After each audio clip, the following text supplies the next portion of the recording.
segment of the Heartbeat of the Okanagan. We're down here at the Lakeside Resort. It is our election time here in Penticton for 2018. This is our mayoral debate, and we got a full house here, folks. I cannot begin to tell you. And they keep coming.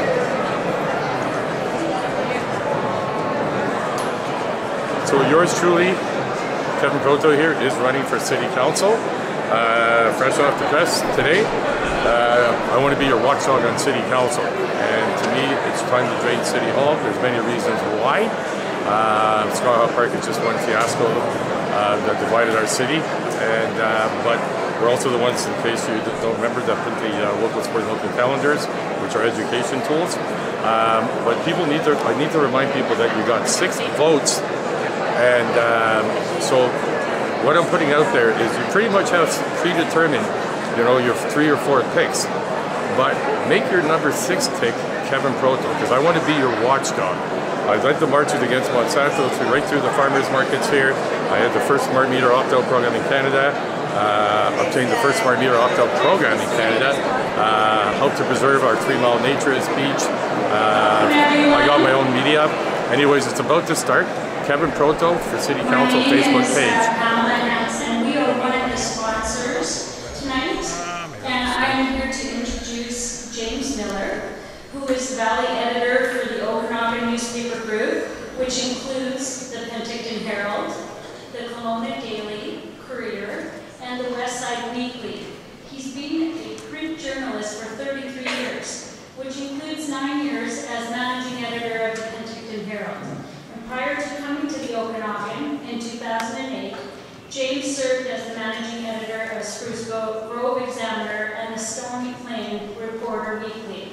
This is our 3rd municipal forum, and he has been the moderator and the organizer. Let's all give him a hand.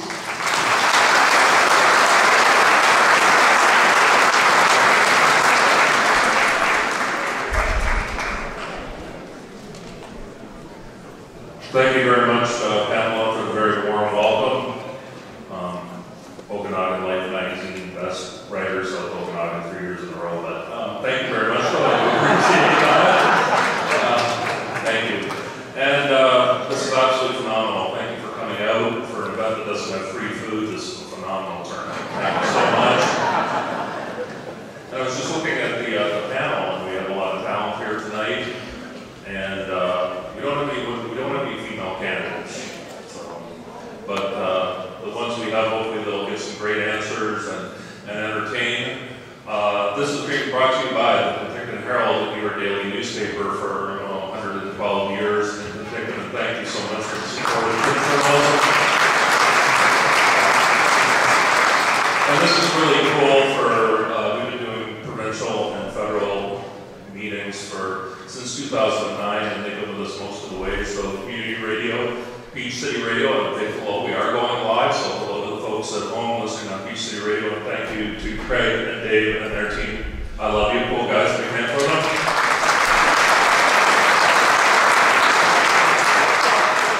And the Real Estate Board, thank you for their sponsorship of our sound and various other expenses. For those of you, this is your first time in the East Ballroom, man, this is way better than a casino. This is absolutely beautiful.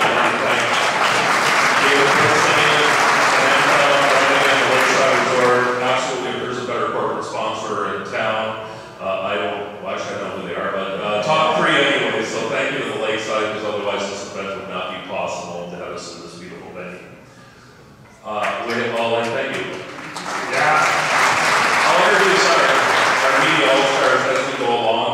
The format tonight hasn't been agreed on by all the candidates. We did meet and agree on it, made just some very tiny tweaks. Rather than spend 10 minutes on the ground rules, I'll just explain them as they go along. So thank you to the candidates for their cooperation. We are going to begin with a up to 3-minute introduction by each of the candidates.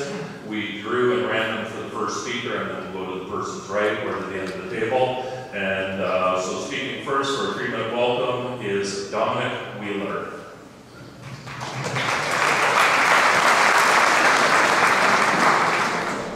Hello everybody, welcome to Lakeside, to the All Candidates Forum for the mayoral candidates. I'm Dominic Wheeler. I've been amongst you for about 15 years, over the last 18. There was an article that said I'd been here for the last 15 years, but it's not entirely true. I had actually moved away for a couple of years, and then I came back because I chose Penticton as my home. A place that I can be with my family, with my friends. And I've seen a lot of Penticton. 4.5 years driving taxi will open your eyes to a lot of different things that most people won't see in their day-to-day life. Some people get a small hint of it when they go shopping and see the person sitting on the side of the road asking for money. Some people see a hint of it when they see a newspaper article saying there was a fight, or somebody got injured badly, or there was a car accident. You drive a taxi around here, you get to know the entire heart of the city, you know the good places, you know the bad places, you know the places that need, really need help. And that's what I'm all about. I'm for the people, from the people. I bring you. I hope that I am able to listen well enough to do the job that you all need. I know I'm not taking my entire 3 minutes and that might injure me later, but I'm about the people. And believe me, I will speak more about that a lot. Thank you very much. Have a wonderful evening.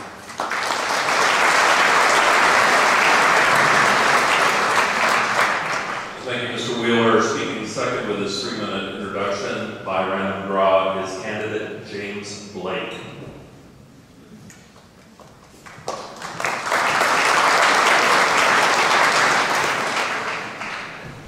Thank you to the Lakeside. Thank you, James, for hearing me speak.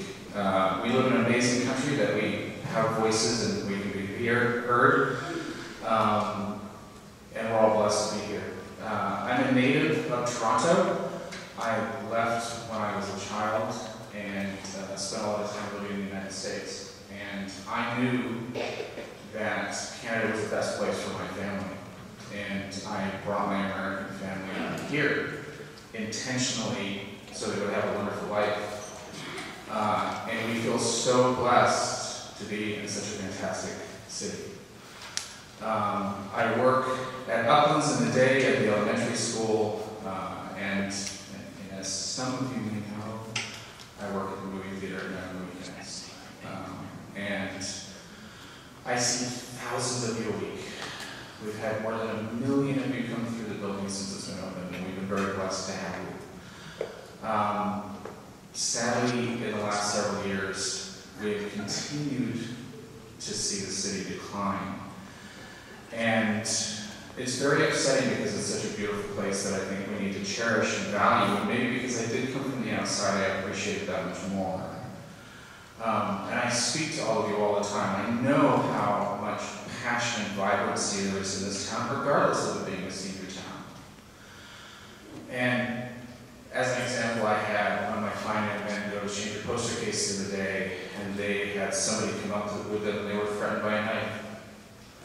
Somebody comes up and threatens them with a knife. And I have a 7-year-old daughter and a 3-year-old daughter, and they had to leave the park the other day because people were shooting up in the park. I left Los Angeles because of those things. And I know if we have a government that listens to the people that are here and appreciates and values them, that we can stop this from happening and we can move forward in the right direction. You know, you guys are my customers. I appreciate and value you. And as a mayor, I will appreciate and value every single one of you. Thank you very much.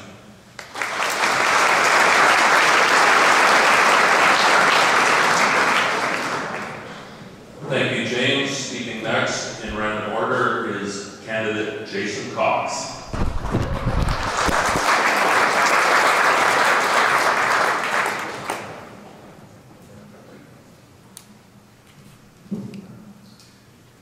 Thank you all for coming tonight. I hope that I can show you tonight that I have the skills, experience, education, and vision that Penticton needs.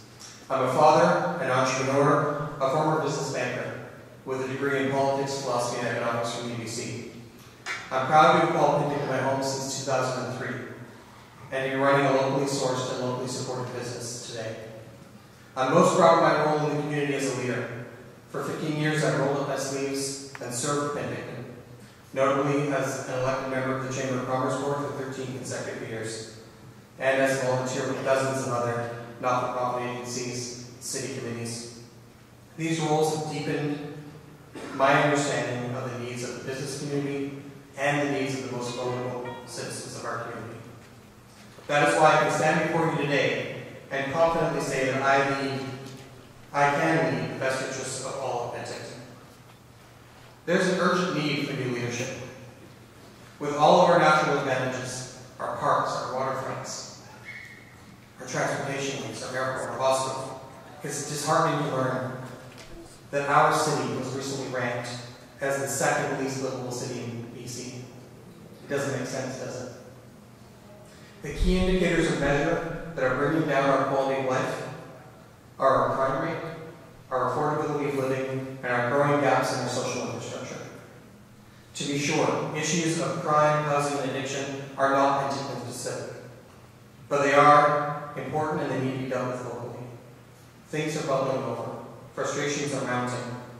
Previous councils have missed opportunities to get to the table and be proactive. As the situation escalates, so does the risk, and we cannot afford 4 more years of anything we've had in the past. I know we can do better. We need to take action locally and advocate for Penticton provincially and federally. I stand for 3 things: sustainability, opportunity, and accountability. Number 1, sustainability. We need to build a community that is socially, environmentally, and economically sustainable. Not a city where we continue giving blanket economic incentives that cost us more money than we'll never get back in taxes. I will lead a long-term perspective that is inclusive and of diverse stakeholders. Number 2, opportunity. To create more employment opportunities, Penticton needs to be the best city of its size in Canada to start and grow a business. That means the city has to see itself as a problem solver and fundamentally ask the question, what can we do to help you succeed? Not as a regulator that says, what are you trying to get away with? And number 3, accountability. We need better, data-driven, transparent decision-making. We need to ask the right questions, listen, and set a clear path to get things done. And that's what I'm offering Penticton, a future of sustainability, opportunity, and accountability. I'm confident that this is the path that will elevate our community, and I stand ready to work with all of you as we realize Penticton's potential.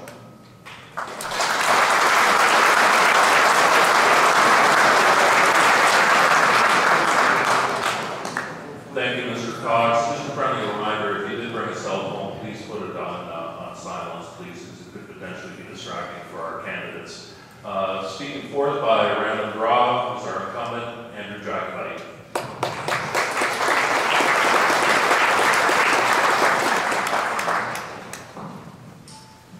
As a community, we went through a lot in the last 4 years. In the first half of our term, facing adversity, and my biggest regret is how we handled Saha Park and how long it took to resolve. And out of that, we did create some park use and protection policies and a parks committee. On transparency and engagement, if you look back the last 2 years, there's a dramatic difference in the way the City Hall interacts to ensure you have the opportunity to be involved in decisions that shape your community. And that engagement with the community, that improved commitment and communication speaks to the increased rise in transparency and a genuine step towards rebuilding public trust. On public safety, I haven't seen or heard any other mayor or councils publicly taking a stand to combat inappropriate behavior in public places. We've increased bylaw staff, we've shifted their hours into the evening, we've added security patrols, more RCMP staffing, along with lighting and environmental designs to combat a small group of people taking over public places. And the challenges of homelessness, mental health, and addictions are growing exponentially everywhere and crossing over into federal and provincial mandates. And there's no easy or quick solution, but we are working towards improving the situation. And I'd rather see our police chief being more public at being tough on crime and inappropriate behavior than pushing social changes. So yes, we've had some frustrations, but we're working through that. On housing, certainly housing is the first step to getting many people of high-risk populations off the street, not just out of sight, but it's a chance for them to regain some dignity and have a better chance of opportunity to get the support they need to change their lifestyle. And this year alone, BC Housing has partnered to build over 200 housing units, more than half going to homeless and the rest going to low-income households. On economy, we continue to be named one of the top 5 of Canada's most entrepreneurial cities. This is a third year of record development, and since 2014, there's been just shy of 1,700 housing units being added to the market. Downtown revitalization has transformed our downtown. We replaced old infrastructure underground, and the property owners contributed to beautification above, and we now have significant private investment in housing taking place. With youth, we've invested over $400,000. There's going to be a youth center, so now we can help kids before they end up on the streets. And looking forward, I think our big issues are going to be around public safety, so the RCP, prolific offenders, mental health and addictions, housing, affordable and available, our official community plan, that's going to be our blueprint for the future, so we have to stick to it. Aging infrastructure, one of the few communities actually started and put together an asset management plan, and on partnerships, whether that is the province, Penticton band, or other external partners and people in the community. As a mayor and council, we've grown a lot in the last 4 years, and we're on the right path. We've hired the right staff, we have the right leadership in place, getting things done that needs to be done. I bring fair, balanced, experienced leadership to the council. I ask for your support to build on the momentum that we've created and continue to find the solutions to some of our challenges. Thank you.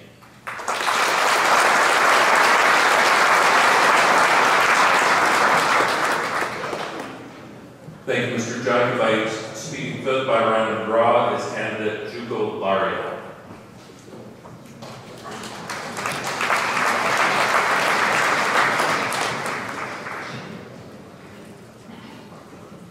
Hello, everybody. Thanks for coming. There sure is a nice-sized crowd of you people out there. I'm actually kind of a private person. I don't talk about myself too much. I feel really uncomfortable when people ask me personal questions. That's just my nature. I've been that way since I was a child. So I am. But this is an election. I'm running for mayor. It's a very public kind of figure, so there's certain common social knowledge that you give to people, like how many brothers and sisters do you have? Well, I contacted one of my daughters. I got her to do a clan count for me, because I didn't actually know. The clan count was I have an older brother and a younger brother. I have an older sister and a younger sister. I have 3 daughters, an ex-wife for each one of them. They all got their own mother and spare. I got 4 nieces, 1 nephew, and a grand total of 7 grandnieces, nephews, grandkids. It's actually a fairly sized clan. I might be the patriarch but sometime soon, and I don't really want to be. The other thing that I'm really well known for is marijuana. It's in the news. My name and marijuana go together like ice cream in a cone. So I'm actually going to lay that to rest now and finalize it so it doesn't actually come up to be anything anymore. What it is 45 years ago, I made a choice. I made a decision. I decided to pick a side. I picked the pro-marijuana side.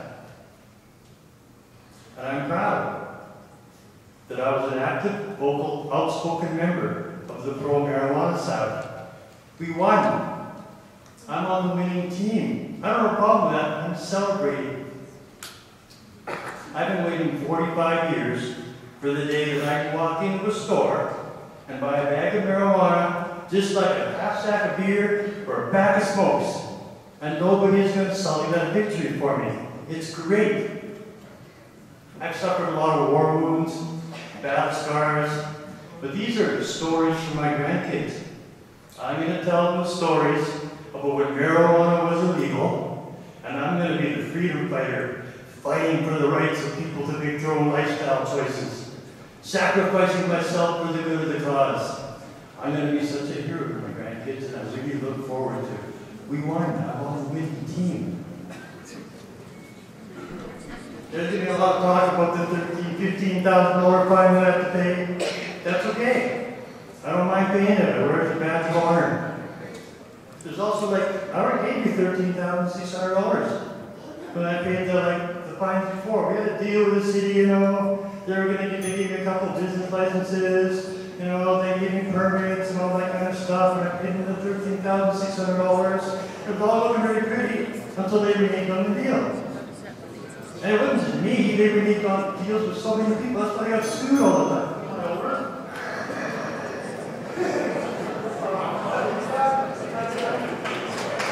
Thank you very much. Thank you all. Thank you, Mr. Lario. Speaking finally, sixth with his opening 3-minute remarks is candidate John Vasilaki.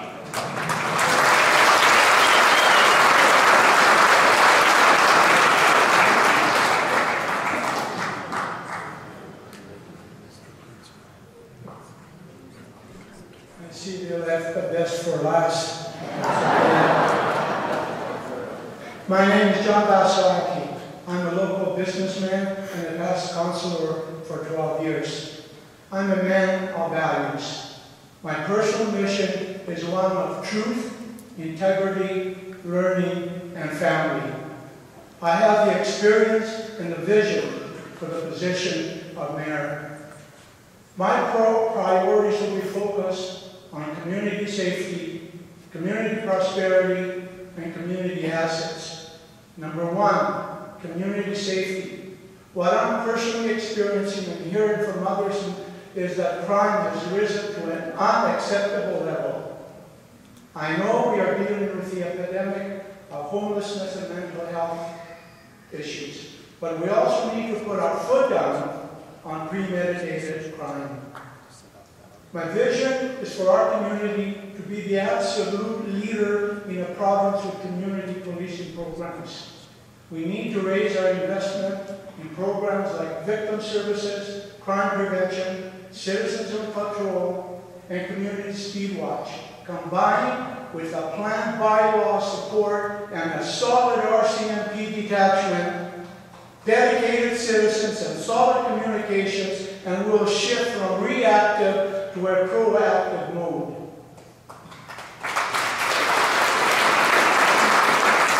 Number two, community prosperity. There are 29 identified regions in BC, and Penticton's average household income is in the bottom 5.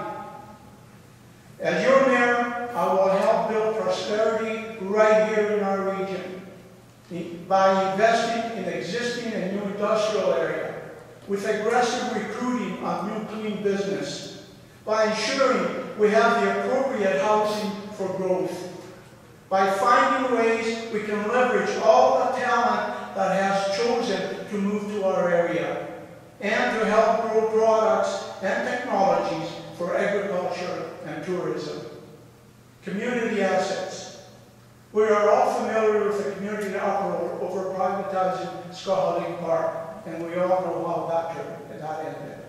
The truth is, we need to consistently and openly review our assets with our constituents. Assets like parks, roads, land use, etc.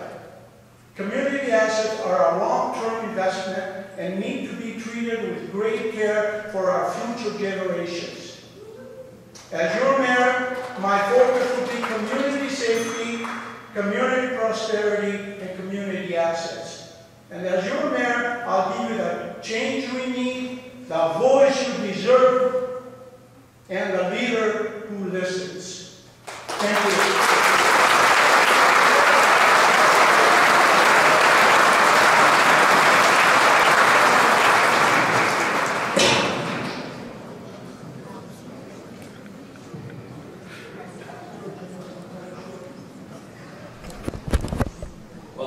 Thanks everybody for coming out. Drive safely and have a good night. Just kidding. This is phenomenal. They set 400 chairs up, and we have just about everyone seated and a whole bunch of the back, so democracy is alive and well in Penticton. I'm very proud to live here. Thank you.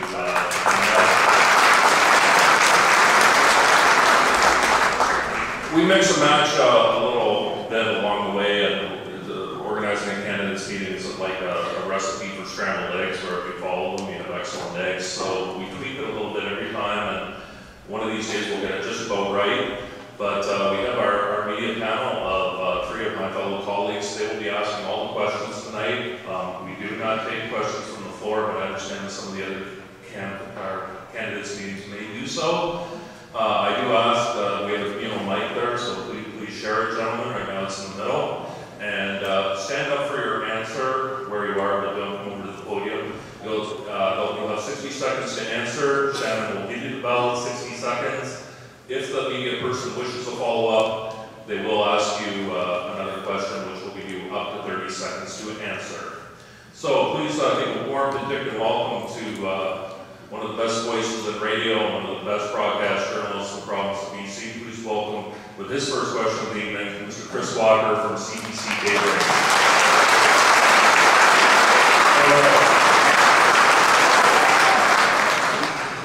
Thank you, James. Andrew Jacobite, you said that housing is the first step towards solving the homeless problem in Kelowna and related crime and public safety in Penticton. It's been a long day. Where am I? In Penticton. I'm curious about that model from the rest of the candidates. What do you think of the housing first model to clean up streets in downtown Penticton? Do you see it as a hand up or a hand down? So the question's for Mr. Jacobite. And so if you can stand up, you have 60 seconds to answer. I'm sorry? Any of the candidates can answer. Do we have to direct it to specific candidates? Yes. Then Jason Cox. Okay, so the question is for Jason Cox.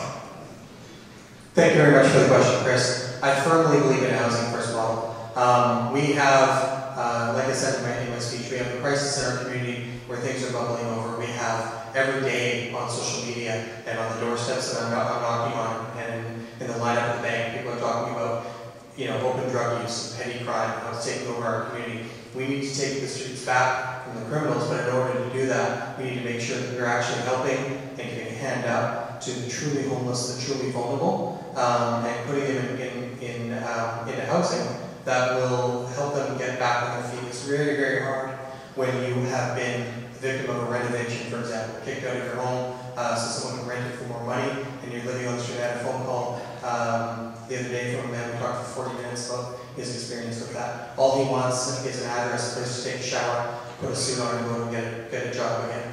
So, housing first, of course, to help our truly vulnerable, and then we don't have our CP showing up in an emergency vehicle to deal with poverty, which is not a crime.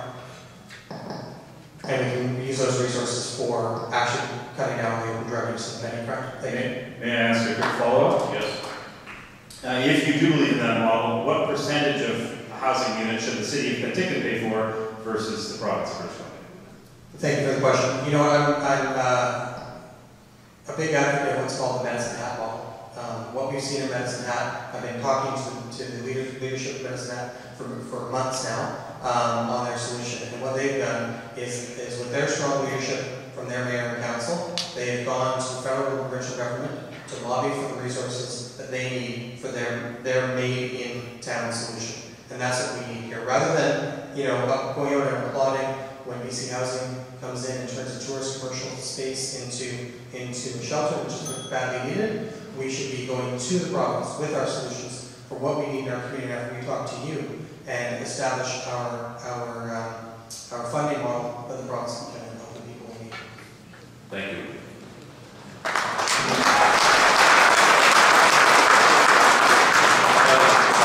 The questions are for individual candidates, but throughout the course of the evening, each of the other candidates are allowed up to 2 60-second challenges if they wish to take it. And a reminder to the candidates, if you want to challenge, just please put your hand up. Oh, we have our first challenges. Okay, we'll start with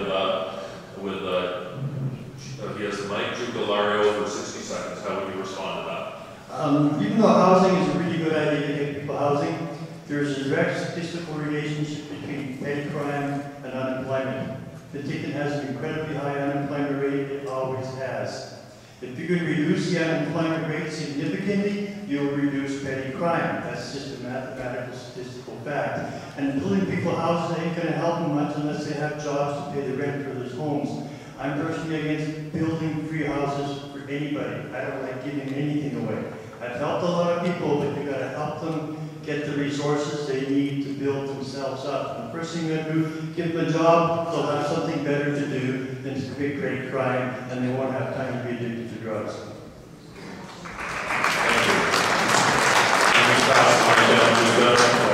Pass the mic down to James, and James is Is there a curtain involved in this that I get to pick from? Yes, for sure. If you just stand up for everyone, James. Thank you.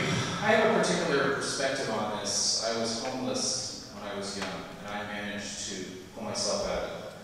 It's not easy.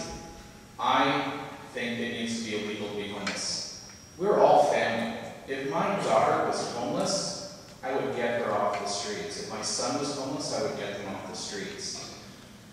People that are homeless need to be put in facilities where until they are clean and sober, and they have a shower, and they can go for a job interview and really be on their feet, until that happens, it's very problematic. We need to take it very seriously. And there's always a question of cost. Oh, how are we going to pay for that? It costs us more to keep those people on the street, continually sending them to the hospital because they're sick, continually having the police fall on them. We need to take solid, serious action. And I know we're just a little town in Canada, and there's only so much we can do. But if there's something that we can't do, one of the jobs of local government is to step up and collectively push the federal government to do more. Thank you. Thank you. All right, Chris, everybody liked this question. Using his first challenge of the night is Andrew Jagabay. Thank you. I should point out, and I think there's a stereotype that just because someone's homeless that all of a sudden they have addictions or mental health issues, which is not the case. But BC Housing actually has stuff with deal. They fund about $17 million a year in Penticton for housing supplements.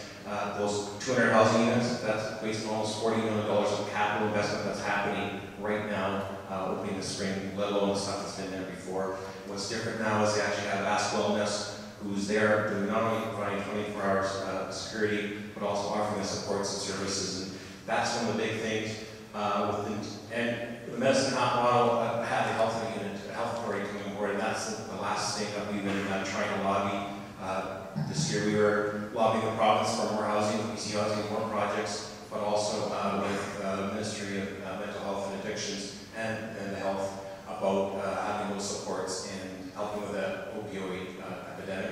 There actually is a synthetic opioid that is 32 cents, where the street hit is $32. So there is a safety, but there's a hard data mind around some of those solutions.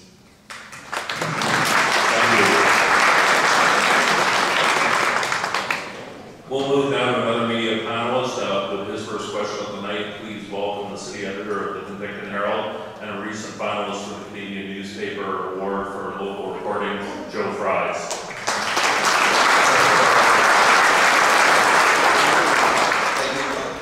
Housekeeping note, you're going to now get a bell in 45 seconds, that's your warning. You'll get another bell in 60 seconds, and hopefully that will cut you guys off at the appropriate time. My question is for Mr. Jagabay. We'll turn the clock back to August 2016. There's about 1,000 people rallying on the main street outside City Hall, urging you not to sign on the Trio Marine Group, yet you did.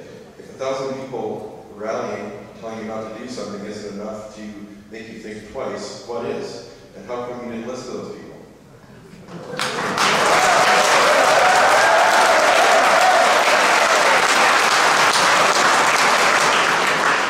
So, like in the outset, my opening, that's probably the biggest regret as a council, as a mayor, the whole process around Spa Park.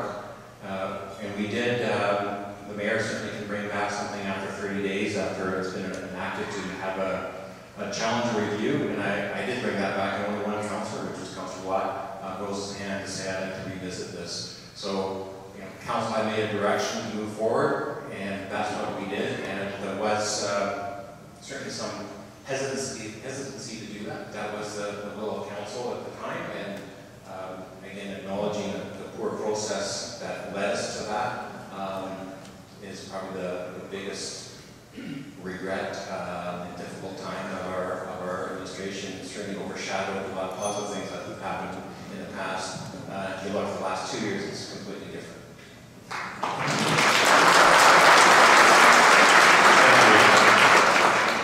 Asking her first question of the night, please welcome from the newsroom of the Penticton Herald, Ms. Melanie Axel.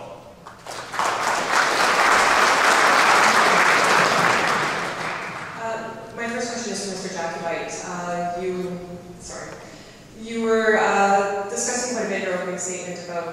addressing the homeless problem, housing these people. One thing that came to mind when we talk about homeless people was Mr. Paul Braun. $30,000 was spent to put him through court for a $150 fine.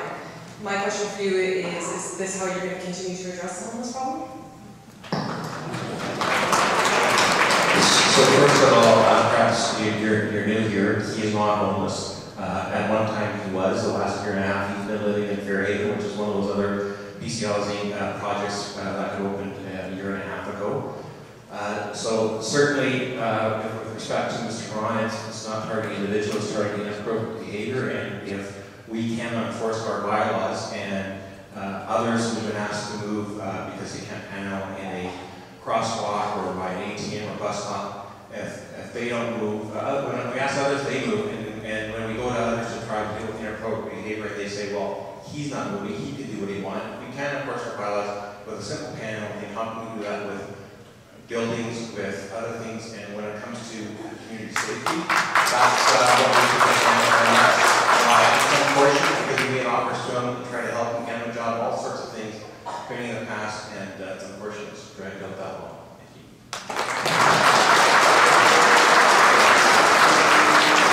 So I just like to clarify, Mr. Jacobite, I'm not actually new here. I moved here in 1997 and grew up here, so I have seen Penticton change over the years. I just would like to say that I think $30,000 could be spent elsewhere rather than having to move through court. And I agree, I don't disagree. But when you ask someone to comply to your bylaws, and you give them tickets and you try to find some solutions and they say, I'm not moving, I think I have a right to handle wherever I want, whenever I want, at some point in time you have to stand up for what your bylaws say. And it's ridiculous that it had to stand up to that. And that's part of the comment of the opinion going so far the other way that there was a local community active person as a lawyer to represent and say you got panel wherever you want, wherever you want, and that's silly.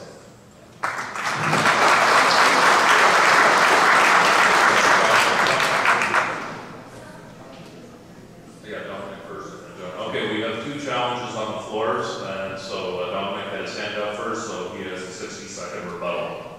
Mr. Jack, I'd just like to ask if you are for implementing bylaws against everybody equally, then I would wonder then why over the last 3 years when we've had heavy snowfalls, there are so many businesses downtown that do not clear their sidewalks. Nothing is done about it. Okay, thank you. This was a popular question, Melanie. So, Mr. Vasilaki has his hand up next, so you have a 60-second challenge. Thank you. I do think that we need to find a better way to communicate with the best assets in this community, and those are our citizens. We have to learn to show respect for whatever it is that they do. If they want to show their dislike for our government, the local government, or whatever the case may be, we have to respect them. We have to stop this continuously suing folks that are just haven't had a chance to speak. They've lost their voice over the last 4 years, and there's been nothing happening but lawsuits by the present administration at City Hall. We've got to do something to change it and start respecting the public, the taxpayers. Thank you. And Mr. Fox would like to pass the mic down to Jason, please. He is going to use a challenge. Thank you very much. Enforcing our bylaws is very important, but picking your battles is also important. What happened in this case, if you follow closely, is both sides entrenched and both sides dug in, and neither communicated well with the whole process. What I do know is that $30,000 is what we know, the lawyer's cost, not what the bylaw costs, not what it costs to put environmental deterrents in the place, not what it costs to put the parking meter or the kindness meter right in front of him that was doing the same thing he was doing, which was panhandling. And at the end of the day, if we say we spent $30,000 or $50,000, I know that there are a number of not-for-profits in this community who could have done a lot of work with that money to help Mr. Braun off the street. At the end of the day, we didn't actually solve the problem. All we did was move Mr. Braun one block up. He now sits in the 300 block. and there's another kid sitting in his place. So we actually haven't solved the problem. We haven't got anyone off the street, and we have money for lawyers, but we didn't have money for programs.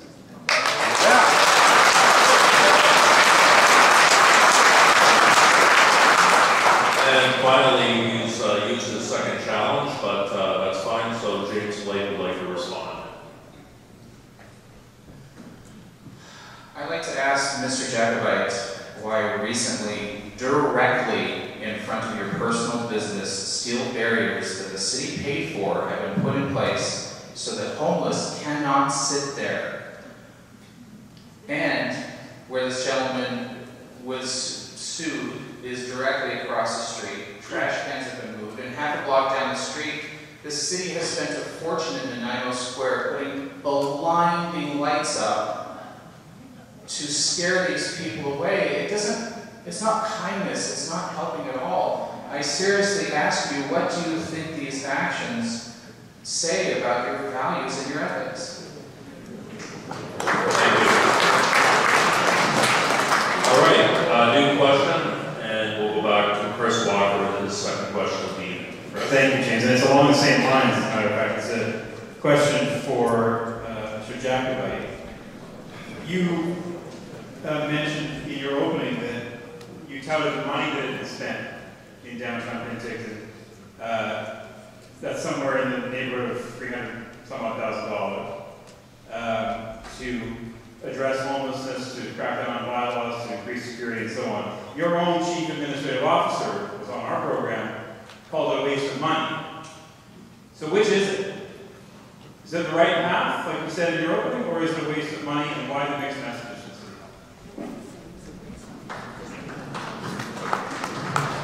So, yeah, 350 grand could go a long ways for a lot of things and a lot of different people.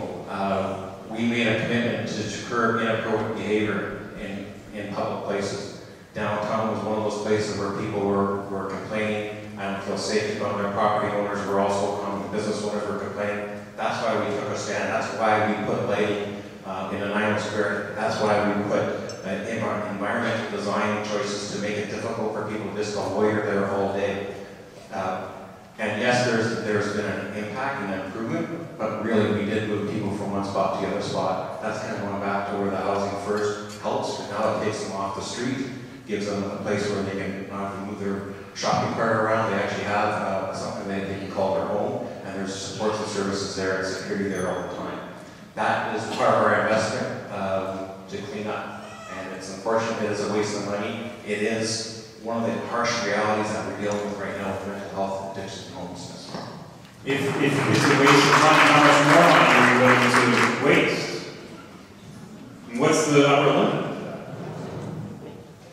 So that is, I think last summer we sort of noticed an increase, and this year that's why we added more bylaw officers. We shifted our things, the things I talked about earlier. That's what we're looking at again. And this has been one of the frustrations we've had with the RCMP is their consistency to kind of toe the line on this whole Parties Over initiative to help us with regaining part of our community and the inappropriate behavior in public places. So that is something, yes, we probably have to put more money towards that. It is something that we're trying to address. It is the theme here tonight. It is the election platform for many people.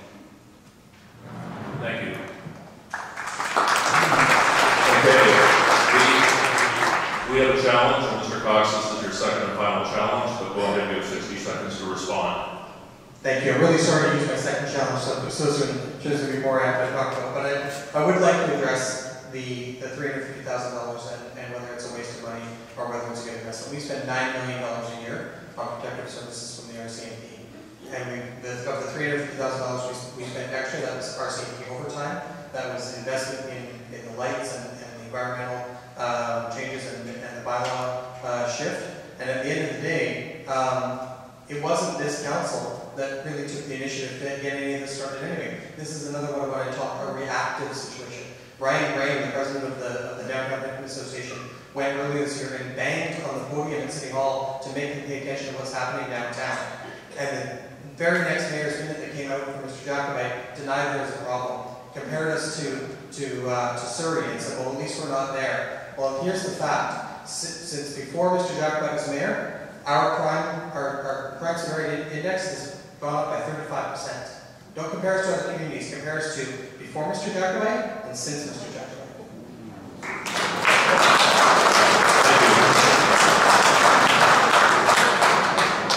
All right, we have a challenge on the floor from Mr. Vasilaki. Thank you. What really burns me up is that the downtown core had been complaining for 3.5 years and nothing was done until city property started being destroyed by the street people, and I shouldn't call them that because they're unfortunate people. But that's when they started taking action, is when city property started being destroyed. And it was the bathrooms and sort of other buildings. Until then, for 3.5 years, nothing happened to stop the crime and all the other stuff that was happening downtown. Thank you. Thank you. Good question. We'll go over to Joe Fries. One more housekeeping item. I think that was Mr. Vasilaki's third challenge. So everybody's going to bump their road up to 3. I think that was about. How many challenges have you had?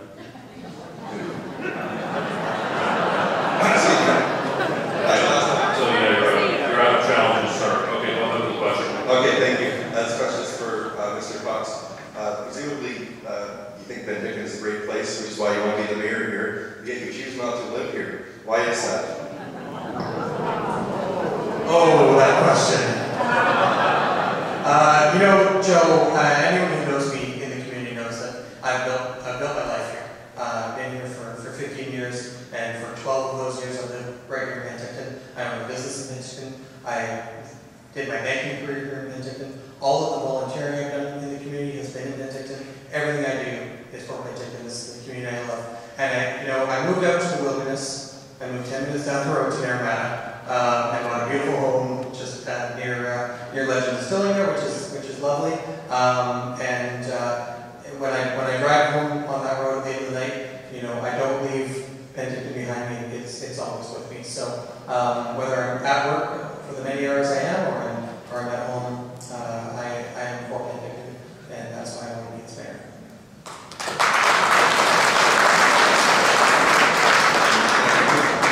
Quite answer the question though. Is it why? Is it you like more space? Is it the taxes lower? Why do you choose to live in Arizona?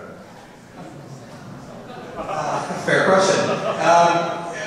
Location. It didn't apply in this case.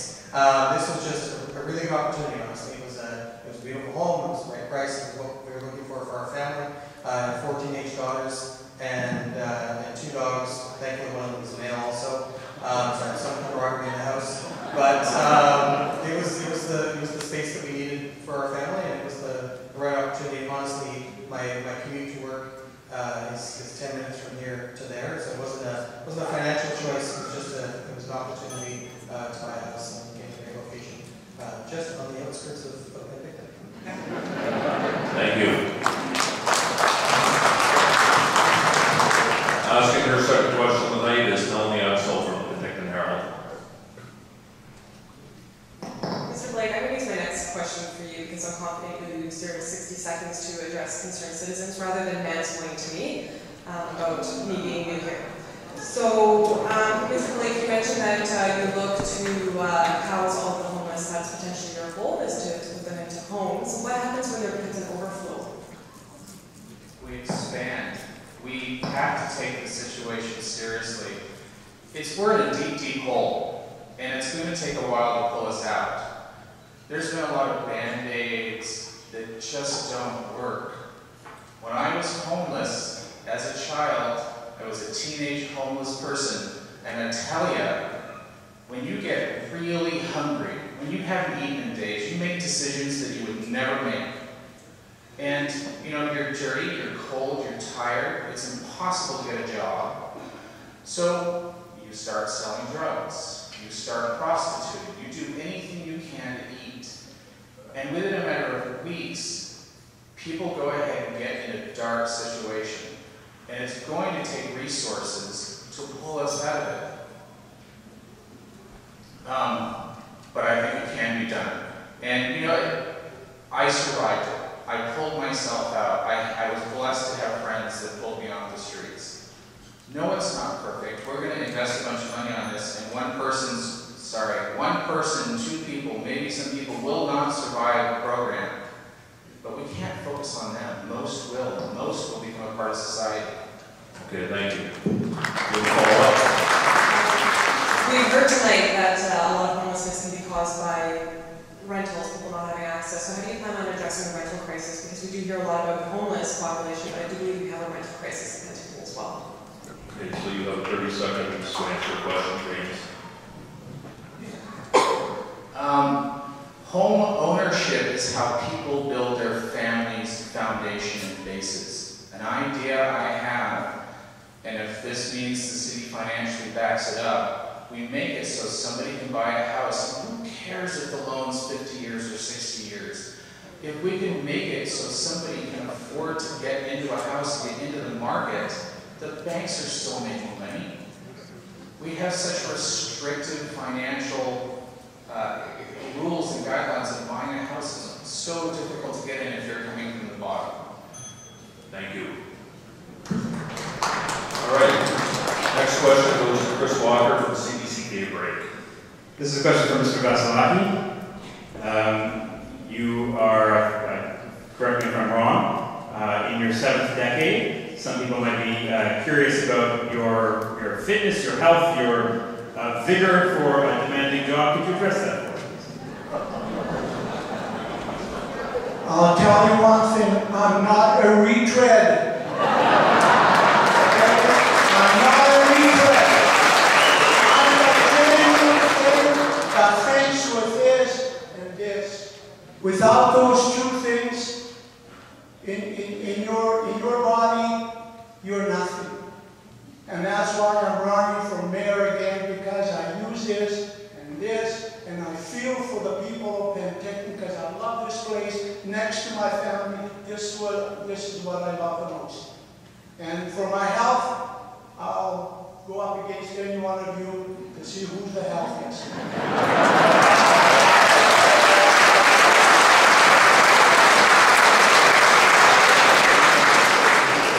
I will not be taking you up on that challenge. Thank you, Chris. Joe Fries. Question for Mr. Wheeler.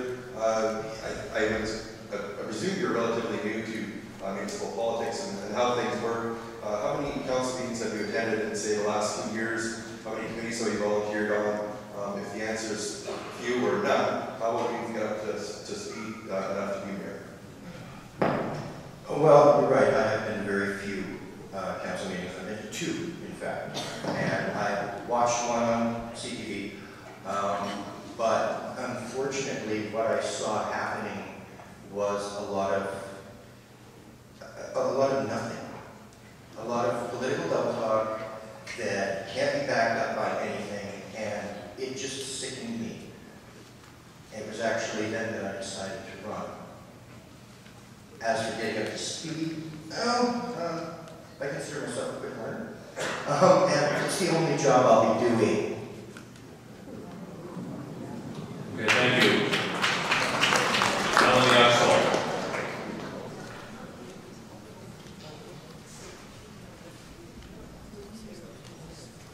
Mr. Jack White,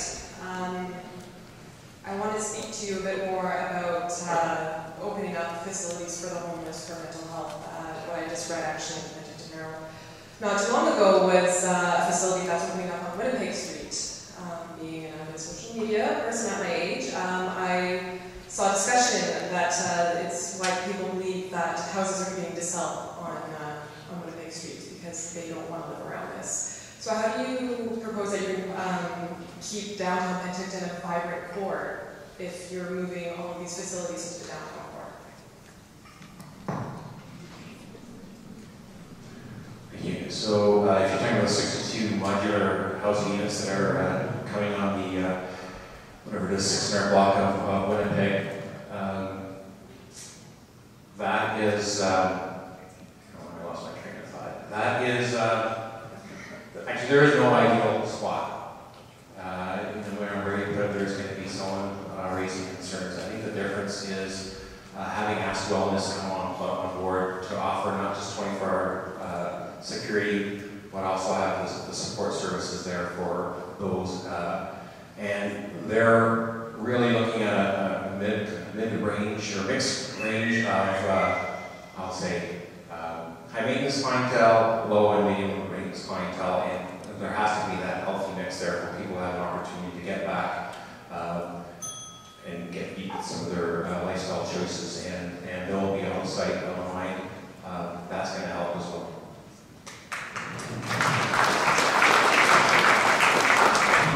Chris Walker.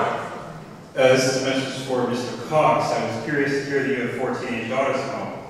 And there are no women at your table right now. We've had a reporter feel she wasn't taken seriously by this table. She is being glared at by some of the members of this audience. There's only one female incumbent on council. So my question is, how will you ensure that City Hall doesn't become an old boys club and that women's voices are heard at this council table?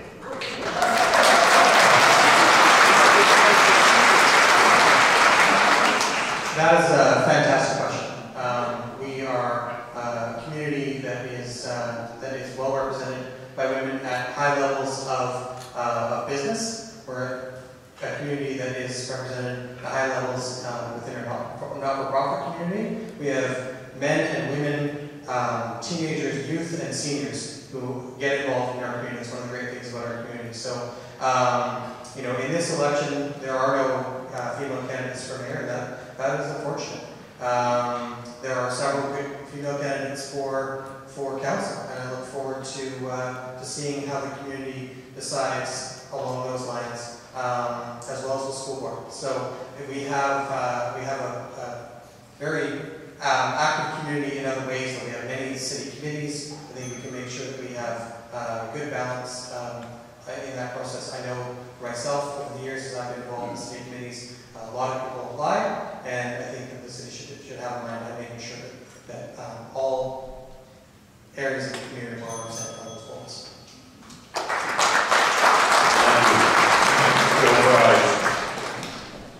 To Mr. Vasilaki, at your campaign launch, you suggested one of the planks of your campaign would be unlocking new land for industrial development as a way to bring more jobs. I know we're not making any more new land. How do you propose to unlock this land? Where would it be, and what's the process to do so? And how much are you talking? Thank you very much. That's an excellent question. What I'm going to be proposing when I get in as the mayor of Penticton will be that if the city has any land, surplus lands up in the industrial area, I think they should make them available, not for sale, but to lease for a short period of time to build more buildings for industry. And if we don't have any, then we have the PIB lands on the other side, and we have to start negotiating with those people so we can get their lands happening. They'll prosper, and so will the city of Penticton. But until we start negotiating with them, nothing's going to happen. And that's the future of our industry, is across the river. Thank you.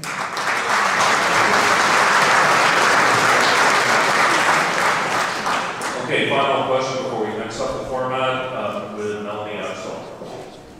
Mr. Wheeler, perhaps you can answer this question. What's happened to tourism in Penticton? It's just gone, as far as I can see. Yeah, that's an answer to a long time coming in a question. I believe it was in 1991, there was a riot caused by MC Hammer concert. That was, a lot of people complained about a lot of different things. Now, according to somebody that I know was there, it was because some people had decided to print off fake tickets and sell those. So, yeah, a lot of upset people. And then they tried to flush it out. They tried to sweep it under the rug, get rid of it completely. They actually talked about no longer running Beach Fest that year. And it was actually for about a couple of years after that, they spoke of canceling the next Beach Fest, or canceling Beach Fest altogether. Tourism has gone the way of the dodo in Penticton because people don't feel like they can come here and have fun anymore. There's nothing for children, there's nothing for teenagers. Who else is going to come? Thank you. Okay, we're at the halfway point of the evening, so we're going to change the format for the next 20 minutes. Thank you, media panel. We can figure out the number of challenges in the meantime. We have drawn for speaking order Craig Henderson and David Elgiso as our witnesses, and so Mr. Vasilaki drew first, and then again we're going to go beside him and then down to the end of the table. So each candidate will now have an opportunity to pose a question to any of the other candidates that they wish. The question has to be kept within 30 seconds. The answer may be 60 seconds. The candidate is allowed a 30-second rebuttal, as is the person who the question is asked to. So I'll ask that whoever is posing the question, they can come and take over the lectern for me, and the other person can stand up with the mic. So by random draw, with Peach City Radio as our witnesses, Mr. Vasilaki, you get the first question of the evening. So come on up, please.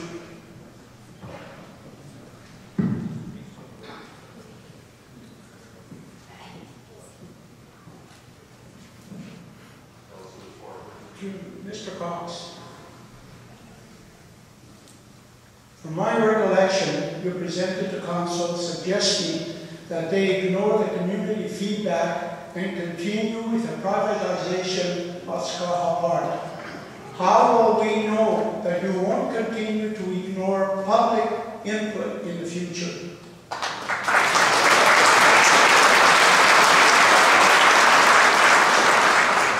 Thank you, Mr. Vasilaki, for that question.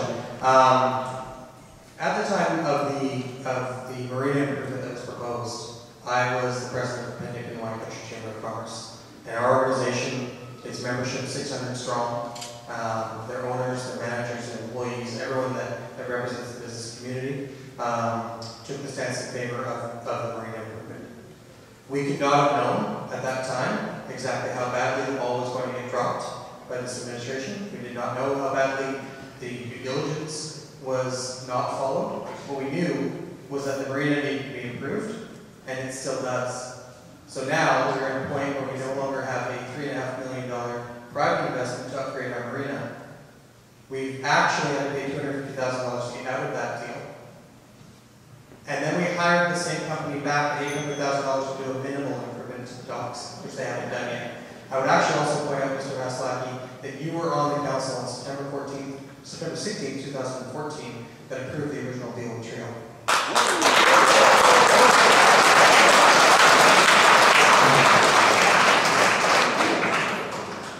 What I have heard you say is that you want to create different ways of running council. My worry is that it's going to be your way or the highway.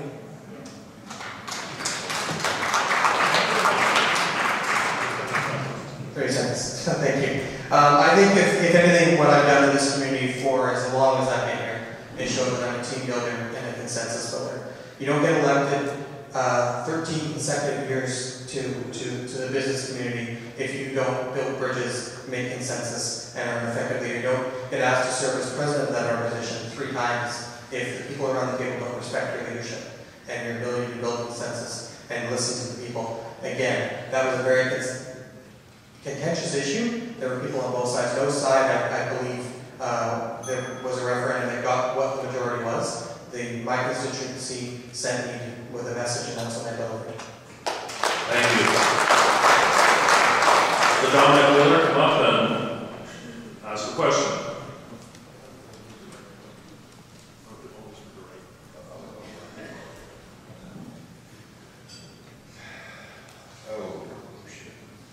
Yes, Mr. Cox, now one of your main campaign platform points is to remove the economic improvement zones from Penticton.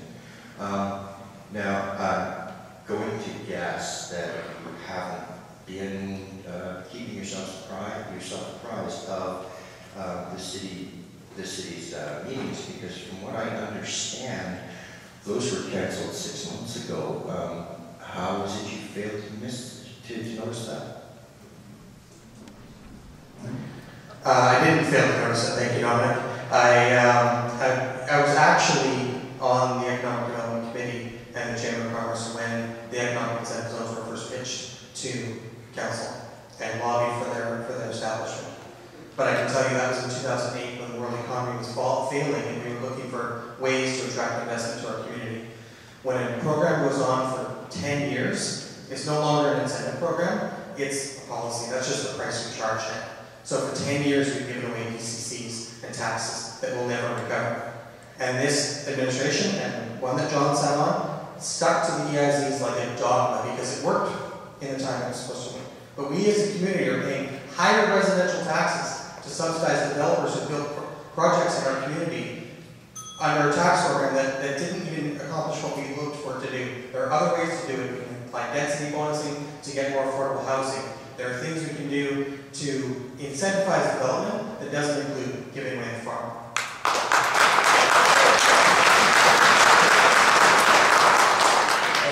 For that response, but I'm wondering, however, whose benefit are you going for? Are you going to listen to the people, as you say, well, or are you going to listen to who you always listen to, the businesses?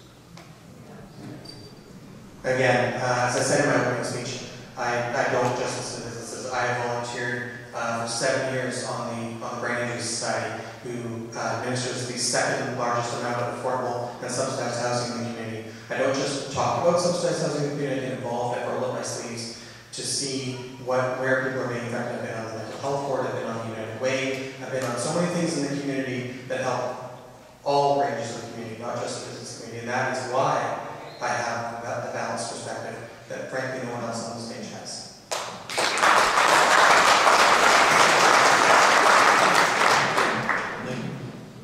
Thank you for the questions. James Blake, it's your turn on the podium.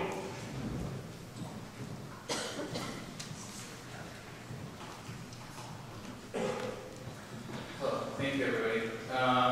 I've never run for office before, and I would like to ask Jupo something, but in general, I think we all should not look to tear each other apart. I'm not perfect, and nobody is. So I would like to just ask Jupo kind of a question. It's maybe a possibility that you've had some skirmishes with the law. And I just want to say that a problem we have is we put people in prison, they spend a lot of time in prison, they come out, and they're labeled, and they struggle to get back into society, and you're brave enough to run for mayor. And I just want to say, how did you find that strength?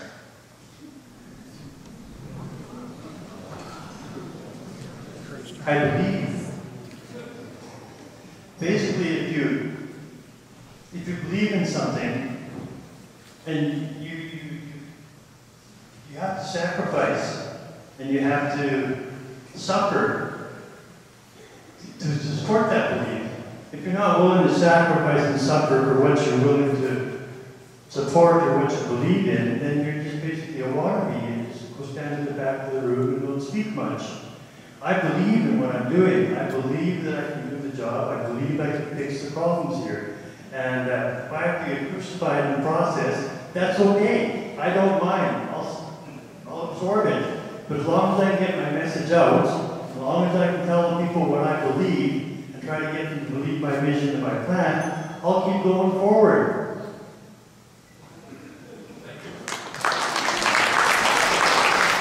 Thank you, Utah. Jason Cox.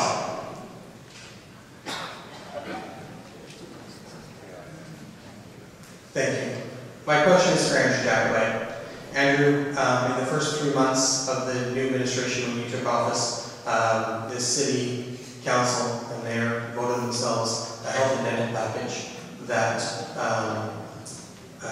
seemed a little impertinent to do at the time. The freedom of information request that I did shows that this was actually started in camera 6 months before, but was only presented as sort of a last-minute option to council, and they sort of had to do an up or down vote on it, and you voted for the option that you did. I'm just wondering how you justify that.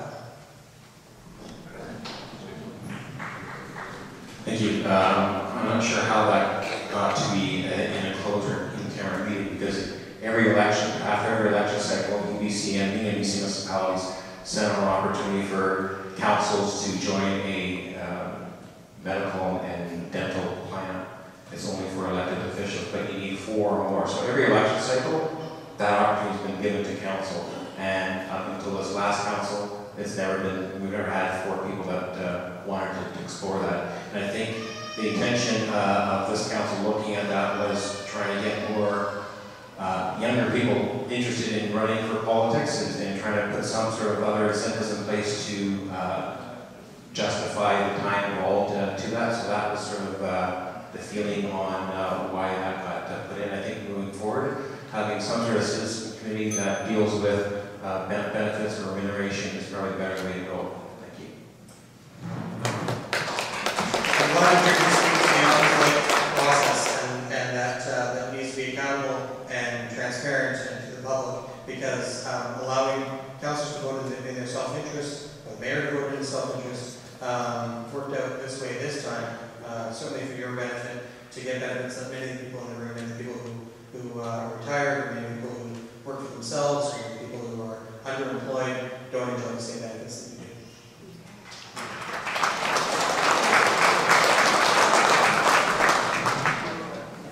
do. You wish to respond in 30 seconds or pass?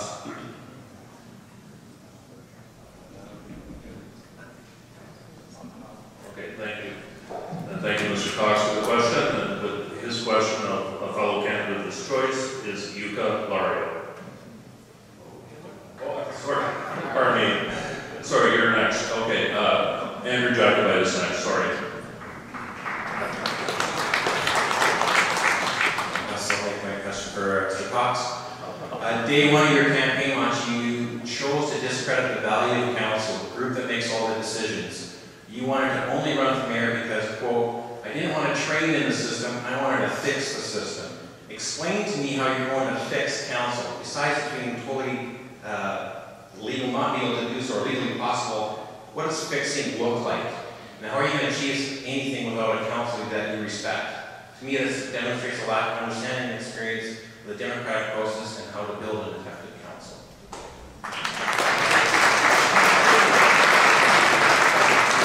Thank you for the question.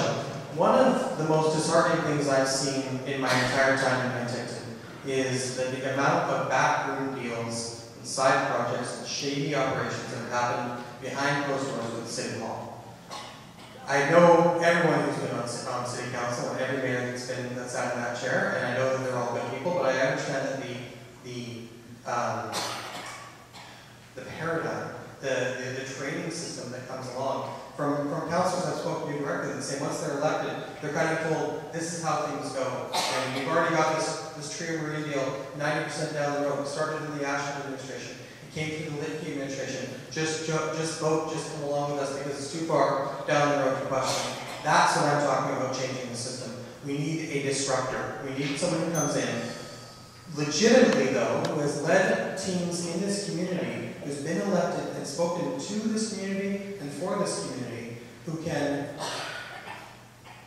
feasibly and reasonably sit at the head of that table, knows a government structure, but doesn't have the trappings that come with the history of this council.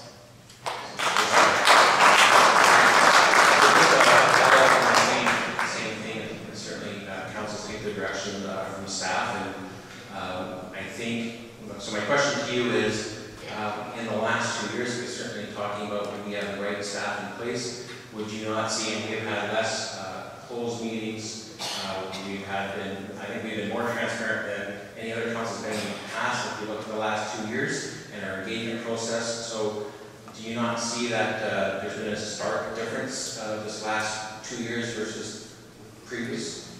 Frankly, no. There have still been backroom meetings. There are still deals that are done in the shadows that we don't find out until it comes to public hearing. There are still ways that people who know someone at City Hall can get something done over someone who just moves to this community and doesn't know the same people. That has to change. We need a stable and consistent government that, just like a business, when you don't have your doors open every day consistently, your customers go away. When our tourists or our business investors or even our residents look at coming to this community and they see There's constantly moving goalposts and constantly nepotism that happens on council and in City Hall. They don't trust it, and it hurts us all.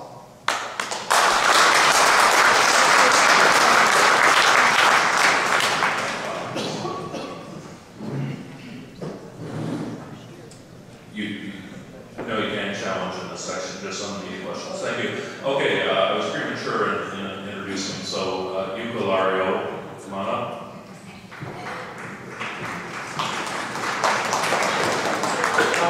I'm going to make this question easy. It's for Jacobite. You had a lot of them, picking on all night long. But like, what is the biggest accomplishment that you can consider is what his term has done? What is the largest thing you've done? What is your biggest accomplishment in the term of office for you and the council? I think financially the biggest impact is actually keeping the casino here in Penticton. That actually equates to that's going to equate to $100 million over the next 40 years. That's significant. And it could have actually left the community. That would be significant.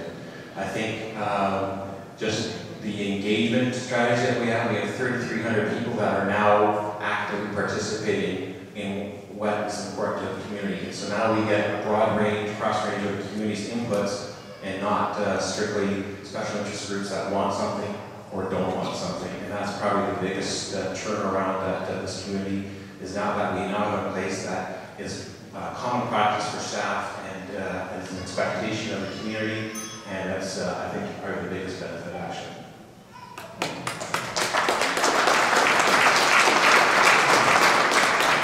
Well, I'm glad to hear that they accomplished something.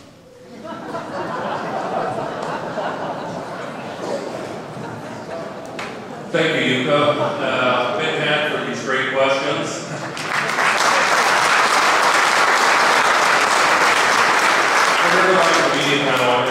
What is the challenge situation? Who has challenges left, Joe, before we go to the questions?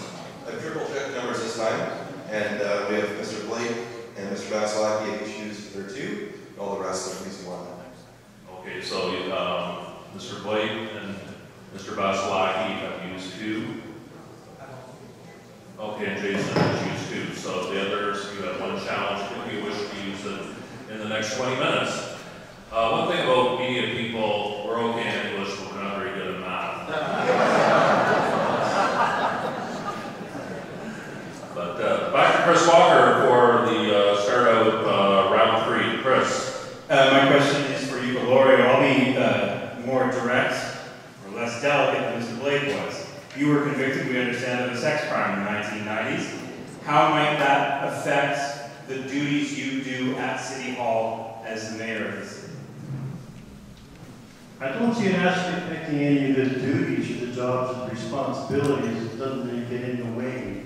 There's no like restrictions on anything I can do. There's no restrictions on my behavior.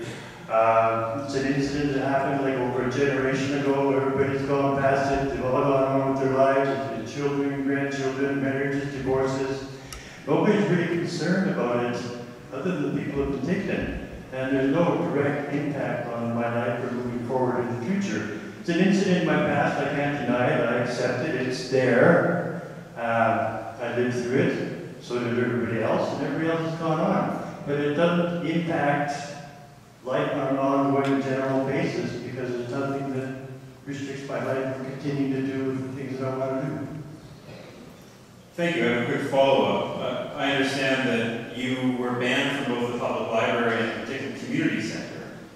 Should a mayor not be available to enter all public buildings? Well, they should, but I don't understand where that came from or what it came about to be. Is that the case? What? That you were banned from those? I don't know of any ban myself. Interesting. I know I had difficulty with the community center because I like going swimming there, and they didn't seem to like the fact that I was sitting there.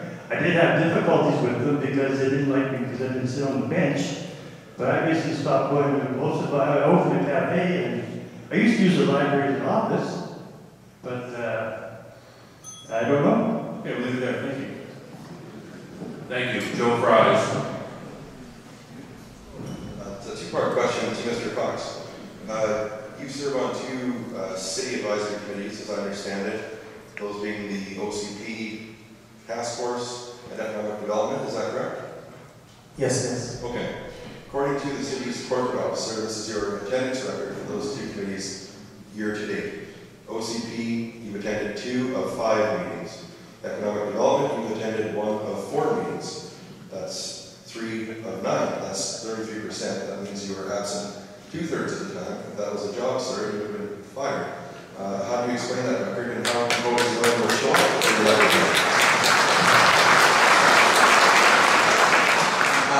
Just a point of clarification, I sat on both of those boards as the chamber rep, and as soon as I announced I was running for mayor, I had to take a leave of absence from the chamber board, so I no longer am the rep on those two committees, which speaks to some of the absence. Another reason, I remember one in particular, an economic development meeting that I missed, and at the start of the year, and Mr. Jacqueline sent me a text and said, "Are you coming?" And I said, "Sorry, I'm in a chamber meeting right now." The truth is, I volunteer a lot in this community, and sometimes there are overlap between my responsibilities, and I try to make as much as I can. And I'm certainly involved not only at the OCP task force meetings in City Hall, but I've been to I missed one the other day because of a mayor speaking engagement, but every outreach opportunity for the OCP go to the community top. So I do represent the chamber and the community when I sit on these boards. Melanie Axel will her next question. Mr. Wheeler, I got the impression that you want to speak a little bit more from my last question about tourism. You had mentioned that you believe that there aren't a lot of things here for young people and young families, which received a reaction from the crowd. So I was going to ask you, what do you propose in your platform for younger people in the city of Penticton, and why should they vote for you? Well, that's a very good question. I propose to get in touch with the YES Project. I've started inroads there, but they're not much for adults attending, and I understand that entirely. I mean, yeah, I run around wearing hats because I'm half bald. So, what I look at is, I mean, when I was a kid, we had things to do as teenagers, as whomever. I'm sorry, I'm not standing, I should be. My apologies. I get a little bit socially awkward sometimes, and I'm okay with that because my head's still on straight and I'm still looking to try and help people come up in this world, especially kids. They're the future. We need to give them things that will not only engage them but educate them, as well as keep them from being out at night on their lonesome. Thank you. Chris Walker. This is a question for Mr. Jacobite. You said a couple of times tonight that you're hoping to rebuild trust with the people of Penticton. How long should they give you to rebuild that trust? 4 years.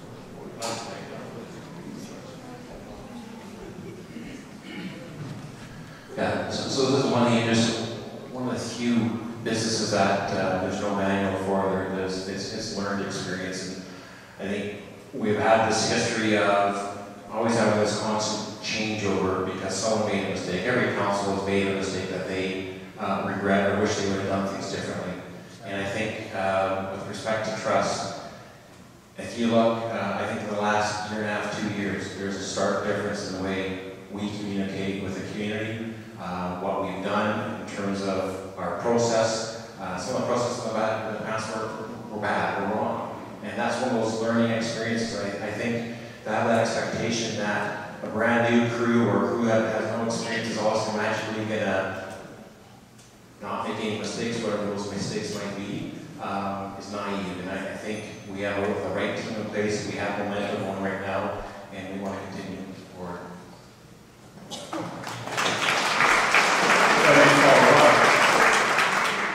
What does it say about your judgment that you lost that trust?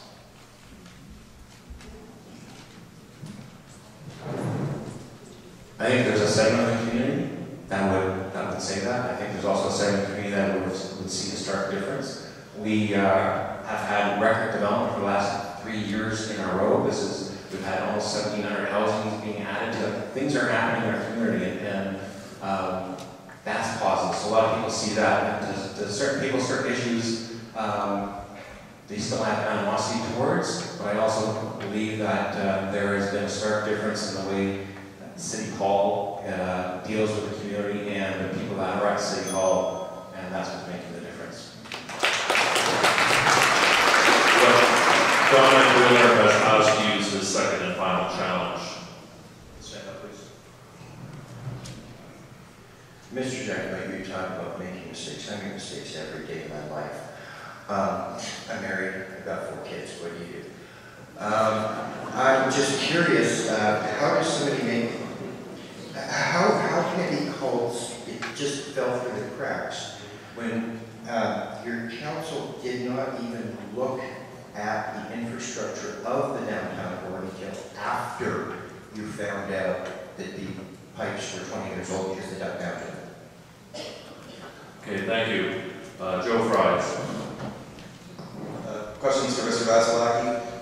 One of the concerns I've heard about you from voters is they fear that you're going to roll Penticton back to the dark ages. That is keeping taxes low, not investing in things, no extras, no downtown revitalization, no fixing up the walkways, nothing. And that seems to be the fear, losing the momentum that the city has built, if you believe there's momentum. What do you say to that? I say that you don't read the paper that you write on. Haven't you seen all the development? Haven't you seen all the development I've done downtown? Improving old buildings, make them like palaces, and building affordable, real affordable housing downtown, as well as commercial affordable spots in the downtown core for those that can't afford to rent on Main Street at $2,000 or $3,000 a month. They can rent in my place for $600 to $800 a month, and they're still on Main Street. Now, how can a guy like that bring Penticton back into the dark ages? I think we better turn the light bulb on.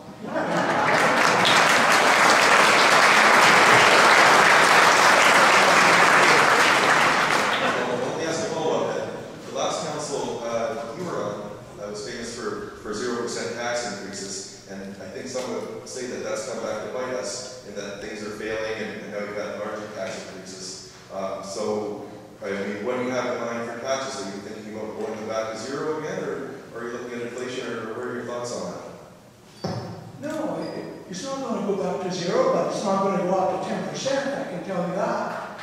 We have to look at what Penticton needs, when it needs it, and when are we going to get those things done. If we don't determine what the need is for our taxpayers, we can't determine what the tax raises are going to be. And I'll always make sure that I'm always going to look after the taxpayers of Penticton, whether we keep the tax rate low or we keep it high. They'll always gain something out of the decisions I'm going to be making.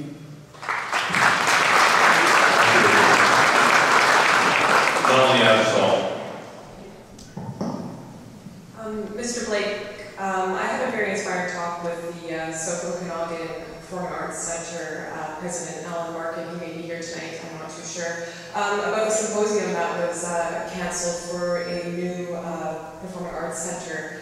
Is this a priority of yours to create one in Penticton?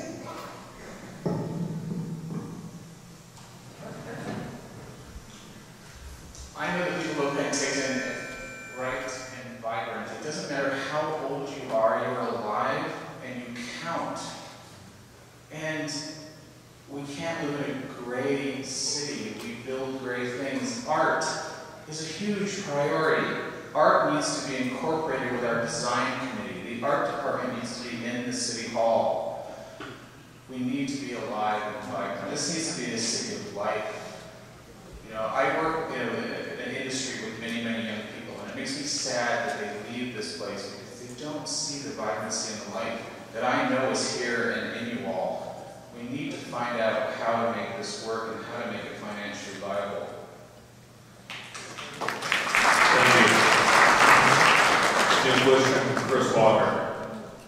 A question for Mr. Lorio. In your opening statement, you you talked a lot about yourself and marijuana, and they seem to be favorite topics of yours, so I'll ask you about those two things again. How can you possibly be the mayor of a city when you owe that city money for bylaw violations in the tens of thousands of dollars? Well, like I said before, can you garnish your own wages? I've already paid, I paid $13,605 already. I have no problem with that. The 15 art gallery, I gave them $15,000 in 2017. I've donated $40,000 to nonprofits and charities in particular over the past 2 years. But you advocate breaking the bylaws when it suits you. How can you stand up and lead council if you advocate breaking bylaws that simply don't agree with? I don't advocate breaking any bylaws. I advocate, I will take a political cause and I will carry a political cause forward. And in that action, often you run head to head with many different political organizations. I've done it many times. You know, it's part of the process. But you're still working within the system. If you're willing to pay the fine, then you're going to keep your political action moving forward. And anybody else, I accept the same thing for anybody else. If you've got a political cause and you're putting it forward, if you're willing to pay the fine or you're willing to pay the fine, then you go for it. It shows your value of what you're doing. I support what I do. Okay, thank you. Joe Fry. Question for Andrew Jacobite. You've been on the RDS board for years and years and years. Lately, there's been a renewed request, I suppose, to have satellite communities pay more of a fair share. I think there's some merit to that suggestion that I don't think it's ever come up at the RDS table when you've been there. What are your thoughts on that? And is that something you will push for your budget? Thank you. So right now the West Bench is the only one that actually contributes with $25,000 for the pool and the library. That's never been indexed, and there was talk about using that model to roll out to Naramata and Oakay Falls and Cleveland. The directors at the time didn't have that political will. They went out to similar memberships and similar constituents and basically said, well, user pay, we'll pay more. And I think the West Bench model of paying a lump sum towards makes sense. There is going to be a turnover this RDS. There's usually about 50% new directors. And I think that is something that is a serious thing to broach with them. And it was a little bit of turnover in staff on our end to sort of follow up on that initial request a year and a half ago to do that. So that is something we want to move forward on and investigate and put in place actually. This is a real quick follow-up. Perhaps Cox and Vaxalak could also just answer that question real briefly, just because we're running out of time. Yeah, I've long been an advocate of the region helping to support the initiatives that happen in Penticton. Let's face it, Penticton is sort of the economic hub of the area. A lot of people work and do the business and do the shopping in Penticton. They also use the facilities, and their taxes are not currently going to fund the same city amenities they're using. I'm surprised it's taken as long as it has. I wouldn't blame staff. I wouldn't blame the will of the RDS. We can have a strong relationship around that table and build a consensus for what makes sense for everybody.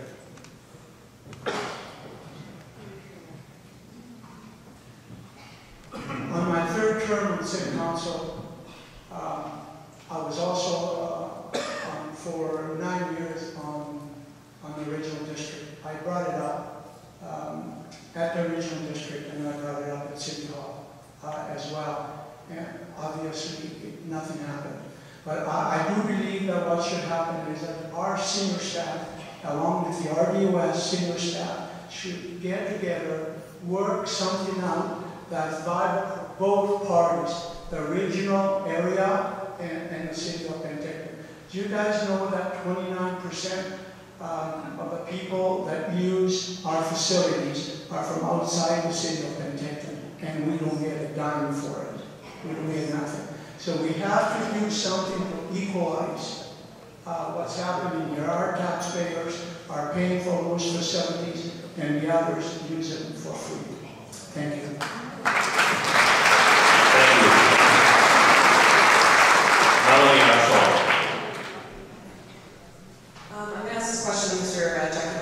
tonight by Mr. Cox and maybe Mr. Vasilaki, if you'd like to answer this as well afterwards. Mr. Jacobite, we saw one of our worst forest fire seasons in the area in quite some time. Again, I'm not new here, I do remember 2003. Are you committed to spending more on fire services? And if so, can you comment on that, please? Yeah, actually, we've invested quite heavily in our fire department. We've added a new rescue truck, a bush truck. We actually, with the wildfires, we got a sprinkler suppression system. We got a new fireboat and 2 watercrafts. So significant. With our new fire chief coming on board and speaking to having the right people in place, he re-looked at training and scheduling. So now we have more often full complements, or we're not going below our 6-person minimums. So that's really helped with having people in place. And also to this chief's innovation, last year was the first year that we hosted a wildfire suppression workshop, which was actually hands-on in the hills here by above Carmi Avenue, above the landfill. So people had hands-on training on the whole wildfire aspiration. So we've been quite active with the fire department. Jason? Thank you for the question. We obviously have been dealing with years of forest fire problems, and the forest fires affect our whole community, affects our quality of life, the air we breathe, the amount of tourists that come to the community, it affects our shops, our businesses. It's a very serious issue. I'm in agreement with Andrew that the investments that have made to this point have been substantial, and I also think that we need to continue to work with this and also lobby the provincial government to make sure that we're getting adequately supported in this expenditure, because forest fires are not just a Penticton problem, obviously. In the past 2 seasons we haven't had one that close to our community. It's been in the surrounding areas, although it does affect us. And at the same time, with this council and a little before, we have to remember that the predilection for litigation continues, and this is the same council that did suits firefighters against a wage increase, as well as a couple of individual and retiring members.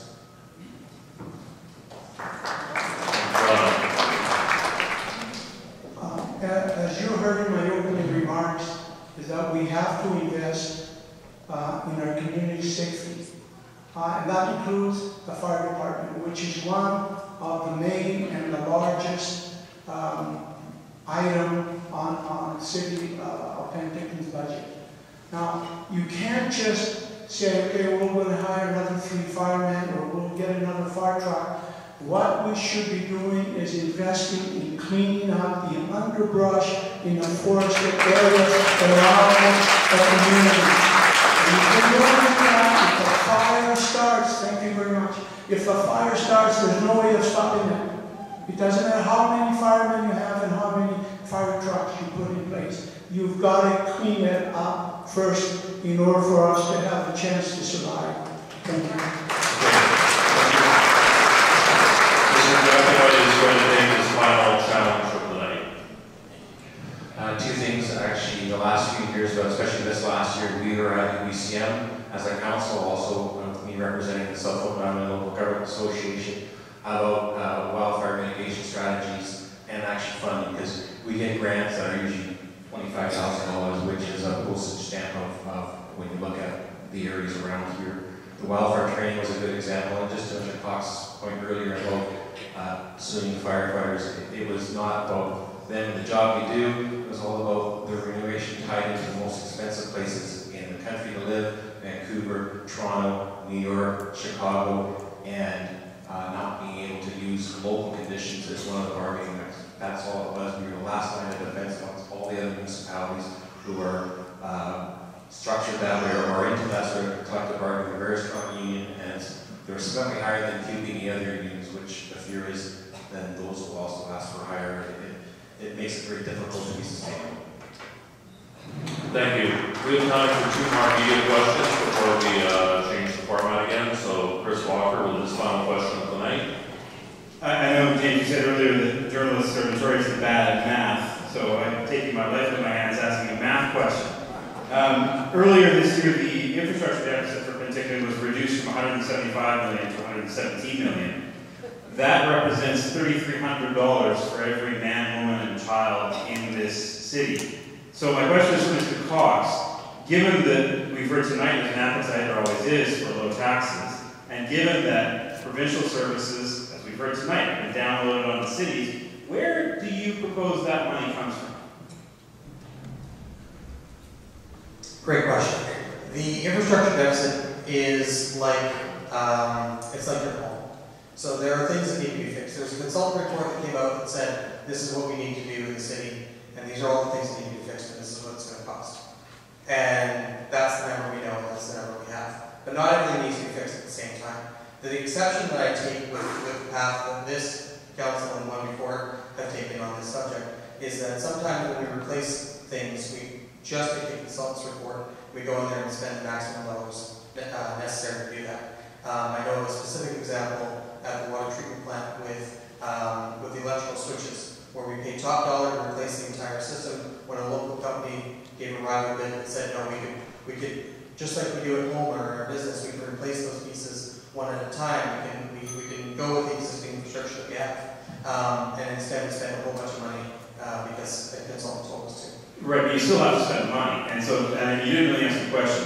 Where in the budget would that money come from? Is it higher taxes, development cost charges, service fees? Where would that be proposed? Penticton gets that money. Well, again, the revenue sources of the city do come from DCCs and from taxes. One of the things we've been doing in this community for a very long time is a business tax multiplier that's been artificially held to well below what the provincial standard is and what even the CFIB recommends as a standard. So we've been shortchanging ourselves some revenue on some of our largest commercial properties in the community. There's a source of money we can go after. We also need to look at the utility that we own. So the city utility spins off a dividend every year. On one hand, we can look at that and say a dividend means we could be lowering our rates for our seniors and the members of our community who are struggling every day to decide between sometimes food and paying the bills. But that's a side point. The main point is what we've been doing is taking that money and putting it into general revenues and not investing in our utility. And we're going to be faced with a very hard decision in the near future about whether we have to borrow to upgrade our electrical utility or to sell it before it's like other communities have. Thank you. And with this final question tonight is Joe Fries. Oh, pardon me, no, I'm sorry. Yuka has his challenge, correct? He has one challenge? Okay, go ahead, it's all yours. I'm glad they brought up the thing about the utility company, because that's how Penticton makes money. It sells, it's a utility company that runs a city. It makes a vast amount of its income off of the utilities, off the selling the electricity, like 2/3 of it. It only gets 30% of its income from property tax, which is incredibly lower, in the same ballpark as the rest of the cities, 60 to 75% from property taxes. Most of the income comes from the utility company. If Penticton didn't sell electricity, it would be unable to pay its bills. So this utility company is a very difficult situation for the city because it's going to have to increase its tax base or find some other source of money. And I don't know why they didn't set up a sinking fund for that.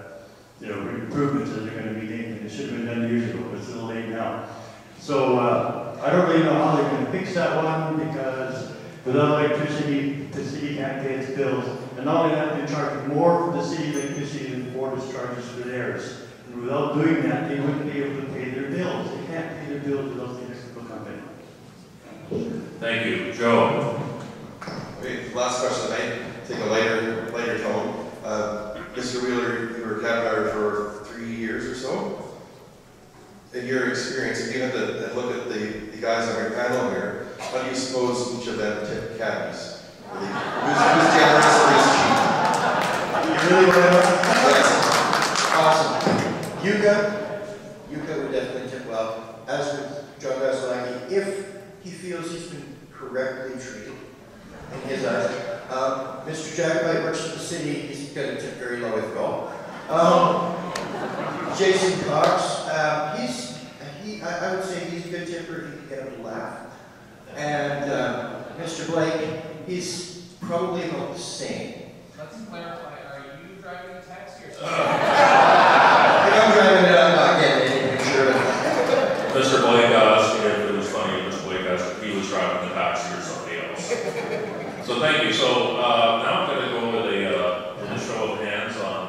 snapper questions, and so it's a yes or no question for each of these 3 questions, but please leave your hands up until I acknowledge you for the benefit of our audience listening on the internet.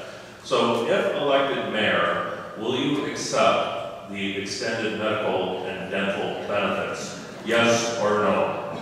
Yes, I will accept them. If nobody's going to accept them. Okay, no, I will not accept medical benefits if elected mayor.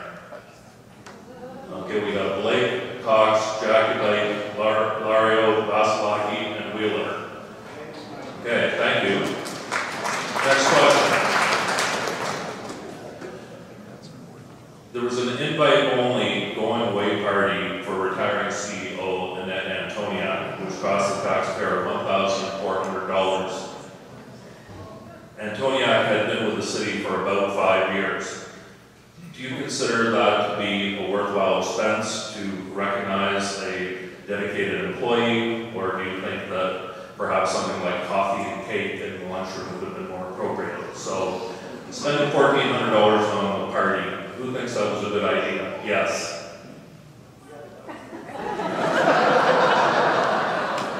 So, Mr. Wheeler says yes, it was a good idea.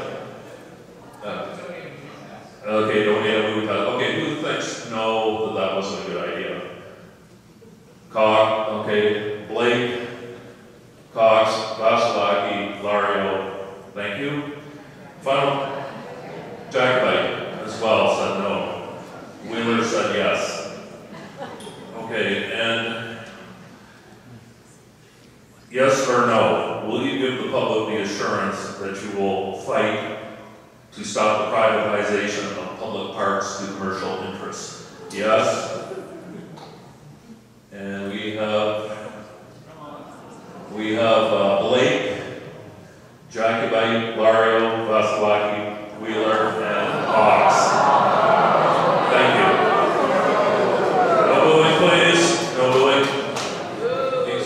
We advertised tonight's forum as no softball questions as well. We did not have slow pitch or baseball questions. So thank you very much. It's time for our closing remarks. I do ask that you please stay with us because it is distracting for the candidates if all kinds of people try to beat the traffic at the same time. So they'll have 60 seconds to wrap up what was said tonight. I'll invite them back to the lectern. And so speaking in the opposite order with his final word of the night is John Vasilaki.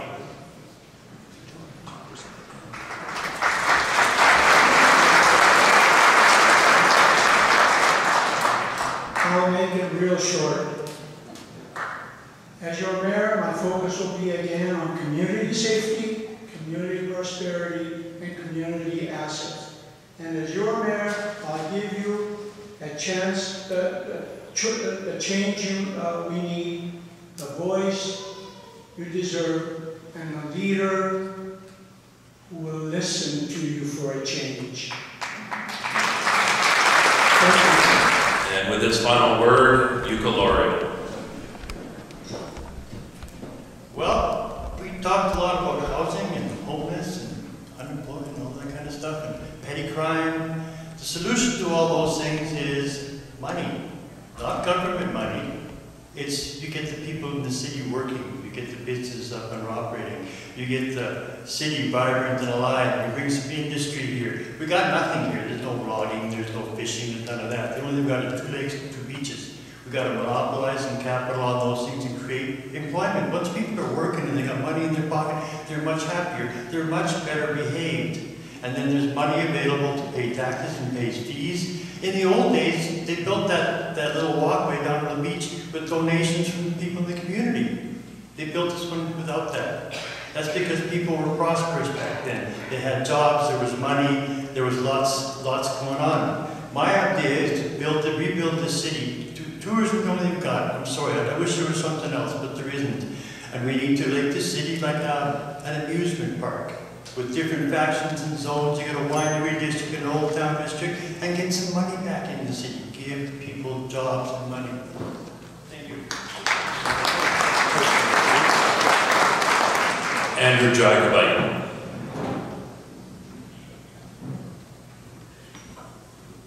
Thank you. So I've been on the battlefield Association lobbied for 1 hour free parking and championed the community market. And what have my fellow candidates done in the community or for the community to demonstrate leadership?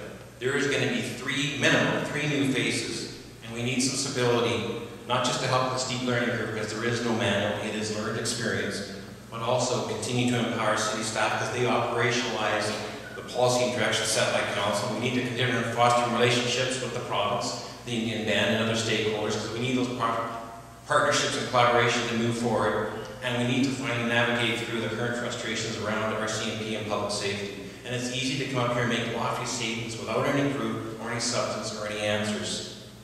There's a proverb, if you go fast, you go alone. If you want to go far, then go together. And that's something that this council has been demonstrating in the past year and a half, and that also speaks to having the right team in place. Now is not the time for a course correction. Please re-elect Andrew Jacobay for mayor.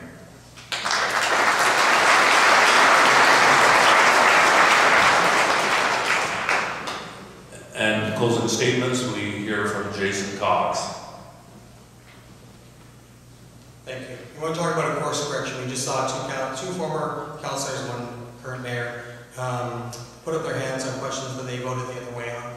I didn't raise my hand originally on the commercialization of parks because I'm talking about the commercialization of public land, which includes the golf course, the marina, the beach, patio burger, which went over a park, local landing. We have many assets in our community that are commercial and currently on city land. So just to clarify that point, we have a choice in this election between a path where we restore the livability or where we continue to ignore the problems until Penticton reaches a crisis point. It is absolutely critical that we elect a leader who's been at the table, but not so far at the table that he is part of the problem. A leader with clear vision and the ability to get things done. Leadership is about engaging with all citizens to set the direction forward and then being the strongest possible advocate for the community. That is what I'm offering Penticton. This is what I am uniquely qualified and equipped to deliver. This is what I am called to do for our community. The next 4 years are absolutely critical. Fundamentally, this election is about a choice. Will you choose teamwork and transparency that I offer, or stick with the status quo of bureaucracy and backroom deals? Will you choose the proactivity and focused priorities that I offer, or stick with the passive, scattered decision-making that you've seen for the last number of years? Thank you.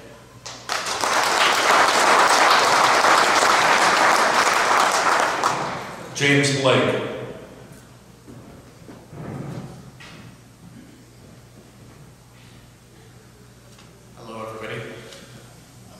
I've spent my life building efficient, functional, profitable teams. A city needs to be run as a team, and it needs to be run efficiently. I'm not perfect, none of us are perfect. Businesses, cities, companies make thousands of decisions a day. The position we're in now isn't because of one or two mistakes. It's because of many. Every decision we make, we must have the ability to stop ourselves and go, are we proud of that decision? And if we go through our day about that, and we all come together as a city, we will start to move in the right direction. I'm running because I love this place. I don't need the money, I don't need whatever acclaim this will give. I'm here because I'm part of this community. I live here, I work here, my children are here, and I know together we can do better and move in a better direction. Thank you.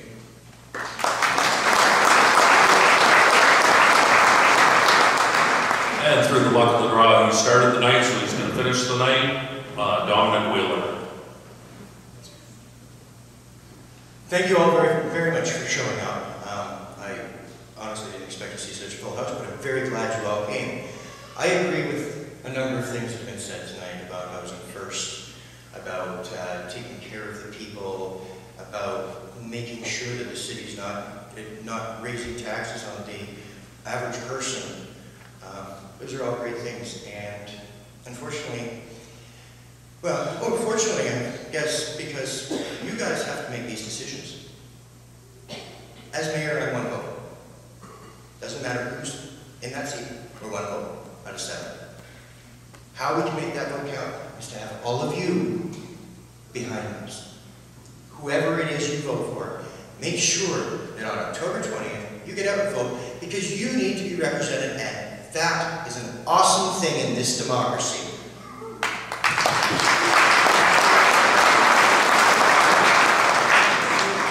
And we have some housekeeping and some announcements. Tomorrow evening, we're going to make this like reach for the top. There's going to be 2 tiers here.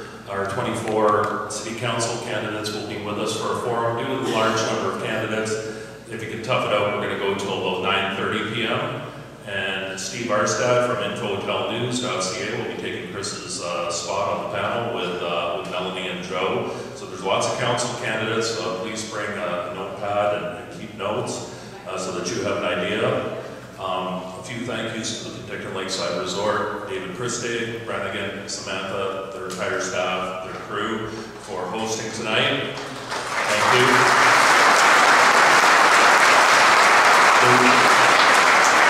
The real estate board for their financial sponsorship of this event, because it does cost money to put it on. I'd like to thank our support staff, Shannon and Kyle. Peach City Radio early next week, if you check the Herald or if you check our social media, this entire evening will be posted online. It won't be there tomorrow, but if you would like to hear it, to reference it, or if there's somebody you know who wanted to be here tonight who couldn't make it, it will be online for at least 10 days building up to the October the 10th election. 2 more sets of thank yous. Melanie Exel, Joe Fries, Chris Walker, I'm very proud of our stand up team. I thought they did a pretty good job.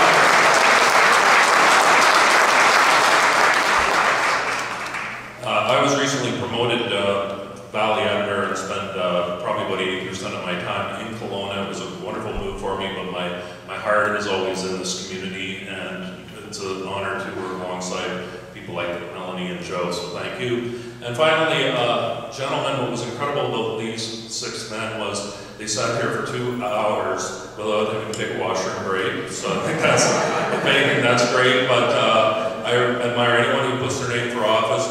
Thank you very much to our 6 candidates. One last time, Dominic, John, Yuka, Andrew, Jason, James, United Royal, October 20th. Thank you.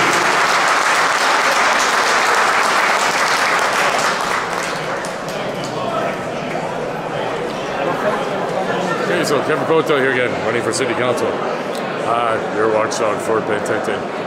So we just wrapped up the mayoral debate here, and I got to admit, man, it was bare knuckle, really hard-hitting questions, and some really good answers. I mean, everybody sort of stuck out there. With my platform of being watchdog, the one thing I'm advocating about when I say drain City Hall is from bench warmers that choose to say nothing and just go with the corporate line here. But at the same token, I liked what Jason said in regards to these double standards that we got going on in City Hall, where don't do as I do, do as I say. I did like that part. I mean, everybody had something good to say here, so when it comes to the choice for mayor, I'm leaving it up to everybody else, but that was a big one for me, the exposing of the double standards for everybody. So, again, check number 6 for your 6th vote. Chances are you already picked your 3 or 4 candidates for council.